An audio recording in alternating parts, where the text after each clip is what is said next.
Welcome to Modern Aikidoist Podcast. My sincere thanks to listeners and those who have liked, subscribed, and commented. Your interest is noticed and deeply appreciated. Today's topic is one that is woven deep into self-defense. The lineage of Aikido and its parent art, Daita-ryu Aikijujutsu, are based in weapons work. You just cannot cover fighting and human combat without the use of weapons being part of the conversation. Ever since Neanderthal man picked up a rock or a stick to hit either an animal or another Neanderthal, weapons have been a crucial tool in protecting oneself. The reason being, it makes the job easier, much easier. That's what tools are designed to do. Who in their right mind would want to make a task any more difficult than it has to be? You need to dig a hole? Why use your bare hands when you should be using a shovel? On the topic of self-defense, the situation is a little more complex than the hole digging analogy I just used. Let's get into it and find out more. Weapons can get you into deep trouble, so having a high level of understanding is very important. Let me get the obvious out of the way first. We all have some level of information distortion about weapons from what we have seen in movies and on TV. The brain has a difficult time discerning truth from fiction. What it sees, it tends to believe. Even if we say that we know a fight scene isn't real, since we see it, we tend to think that it could be reality. Some fight choreography is superb and makes fight scenes both very dramatic and plausible looking. We see things like a smooth knife disarm and we think it would be quite possible to do. The reality of knife attacks and knife fighting show that knife disarms are highly unlikely. The difference between Hollywood and reality can be lethal if you take the wrong approach when it really matters. Because of the image of knives and pistols which movies and TVs portray, people are drawn to them like magnets. Not to say that these tools are not very good at giving you a tremendous advantage in a real violent conflict, because they certainly are. They can also pose some problems. How could having the advantage of a weapon in a fight be a problem? Well, there are two potential problems here. First is, if you're in a fight and you are carrying a deadly weapon, that fight now has a deadly weapon in the mix. It doesn't matter if you brought it in or your attacker did. It also doesn't matter if you never drew the knife or the gun that you're carrying. In the midst of a tussle, it very well may be that either of you could get your hands on it.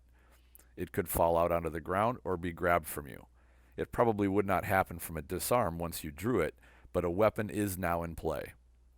That brings up the second problem, which is that the discovery of a deadly weapon in a fight becomes known. It raises the ante of that fight. If a fight was a lower intensity tussle, the stakes are now much higher when a deadly weapon comes into play. Things get very serious when that happens. It can mean a serious escalation in the level of violence and intensity. No one wants to get cut, stabbed, or shot, so they will fight harder to keep that from happening. That brings up another reality of real fights. The introduction of a deadly weapon can make the other person quit and run away. If they realize that they could die in the next few seconds, they may just decide that this fight is not worth dying for. We see this in video surveillance footage pretty consistently. I think this is a major reason why people like the idea of carrying a knife or pistol, because of the feeling that merely brandishing it will scare away an attacker. It's a reasonable belief, but there is some danger here too. A weapon is not a talisman, which is to say that if you draw a weapon, you better be ready and capable of using it. You should never bring out a weapon in the hopes you will merely scare someone off. If someone calls your bluff and you don't know how to use that weapon, things will likely go horribly wrong. What if the other person has a weapon and you haven't seen it yet? If they do and you bring yours out, they will very likely bring theirs out. If you don't have the will to use yours and they do, then you will likely lose. If at that point you could run, well, why didn't you run in the first place? People who are experienced with using weapons have a different approach than the show the weapon to end a fight plan. Instead, they never want to show the weapon. You should feel it before you see it.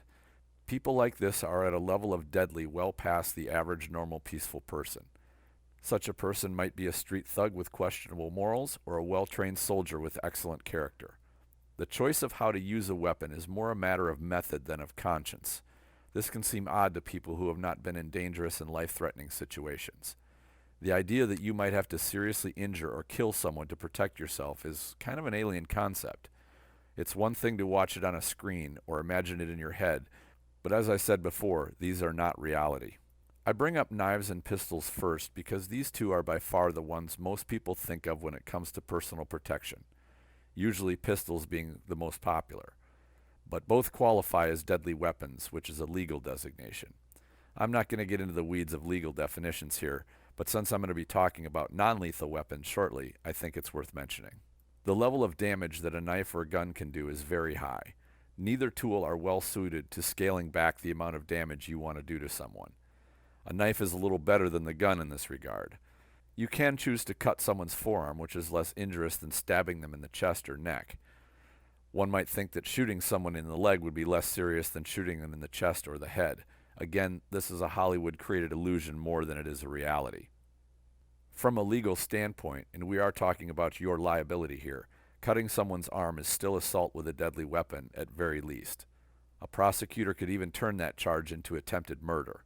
If your opponent has no weapon, a legal case could really start to go bad for you. I'm referring here to the U.S. legal system.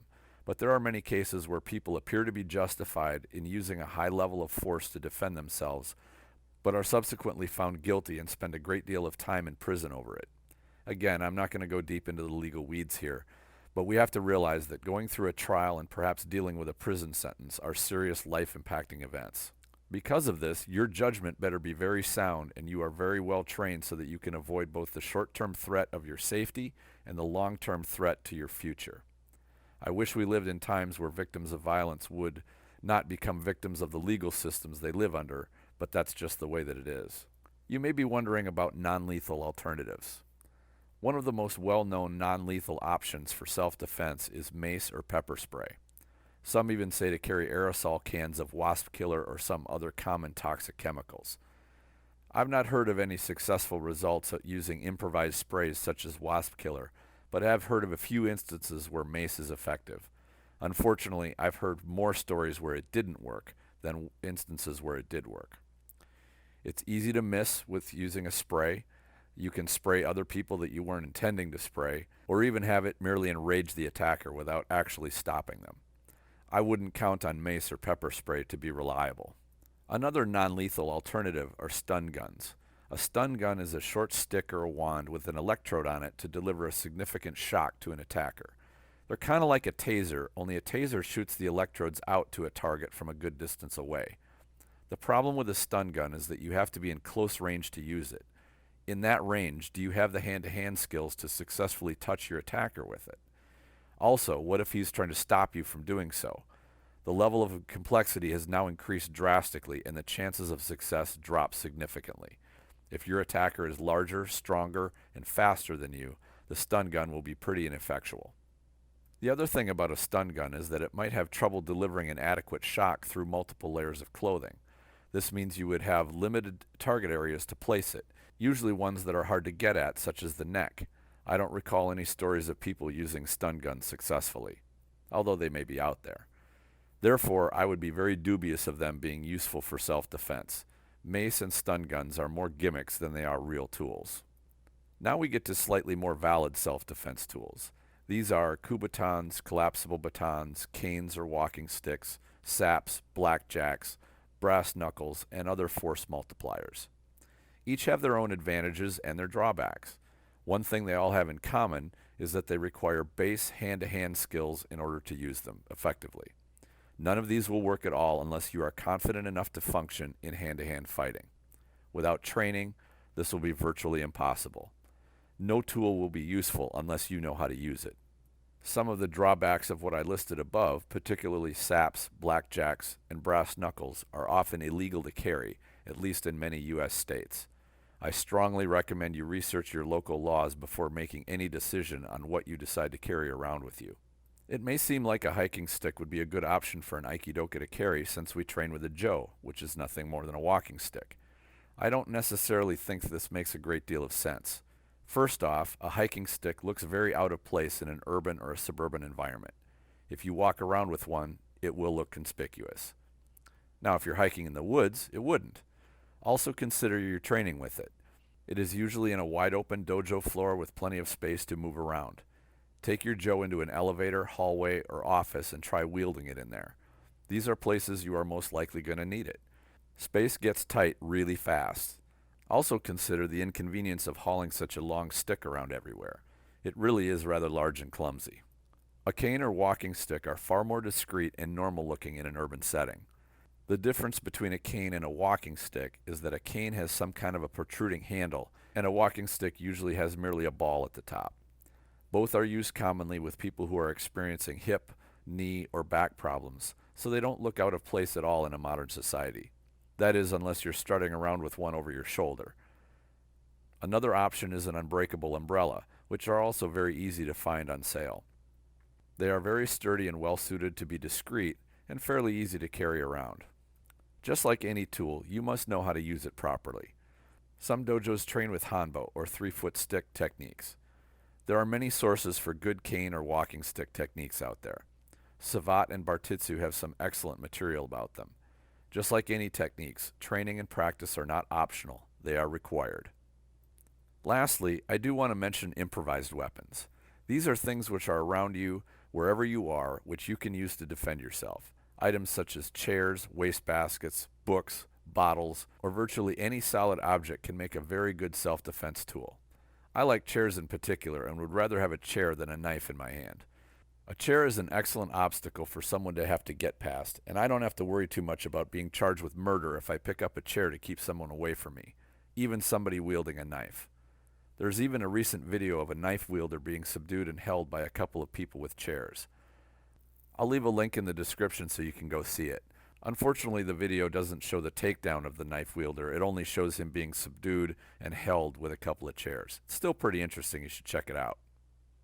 Items on hand can be very useful and stand a far less chance of getting you into serious trouble than carrying a deadly or illegal weapon.